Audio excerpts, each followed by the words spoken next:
Editorial, riaubangkit.com. Sebelum Omikron tiba, dunia berada dalam kewaspadaan tingkat tinggi saat ini. Virus corona varian baru yang merebak di Afrika Selatan diduga sudah mulai menyebar ke seluruh dunia. Editorial selengkapnya.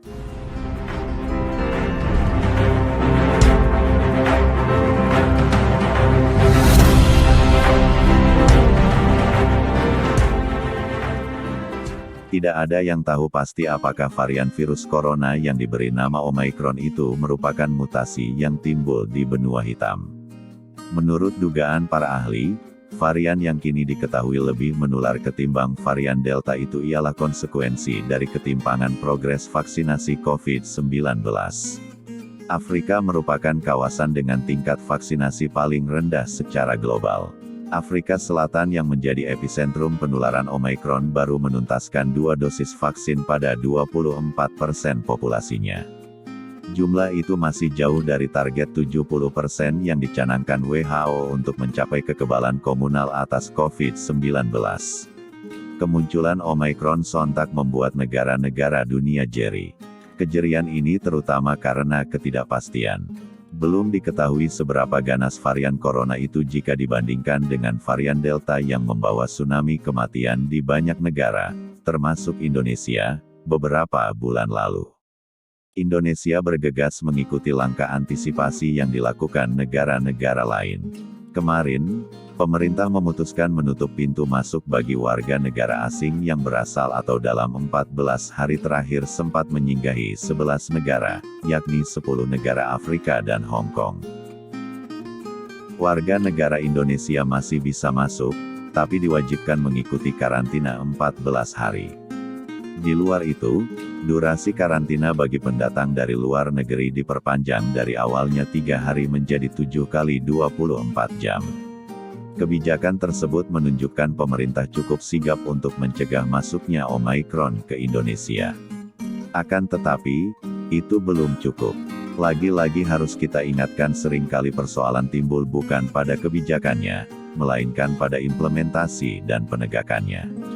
Kita sudah cukup sering mendengar berita pelanggaran terhadap ketentuan karantina. Mulai pejabat publik yang menolak menjalani karantina karena merasa statusnya berada di atas hukum hingga praktik penyelewengan dan suap untuk menghindari karantina. Oleh sebab itu, ada baiknya pemerintah sekaligus memperkuat sistem pemantauan karantina terhadap setiap orang yang masuk ke Indonesia. Kalau perlu, aktifkan pelacakan real-time pendatang, baik melalui ponsel maupun alat lainnya, untuk memastikan yang bersangkutan menjalani karantina sesuai ketentuan. Pemantauan tersebut diinformasikan ke Satgas di wilayah domisili atau tujuan pendatang. Dengan begitu, pemantauan dapat berlanjut agar lebih mudah disinambungkan dengan pelacakan secara cepat bila muncul varian Omikron di daerah tersebut. Hal lain yang perlu diperhatikan, tanpa adanya pelanggaran terhadap aturan karantina pun peluang Omikron masuk ke Indonesia masih ada. Pencegahan di sisi masyarakat tetap harus digalakkan dengan memastikan kepatuhan terhadap protokol kesehatan. Belakangan, kepatuhan tersebut mengendur di mana-mana terbuai oleh data rendahnya kasus penularan COVID-19 dan angka kematian harian yang menyentuh 1 digit. Banyak anggota masyarakat yang semula begitu patuh memakai masker dengan benar, kini abai. Mereka merasa, toh, tidak ada yang mengawasi.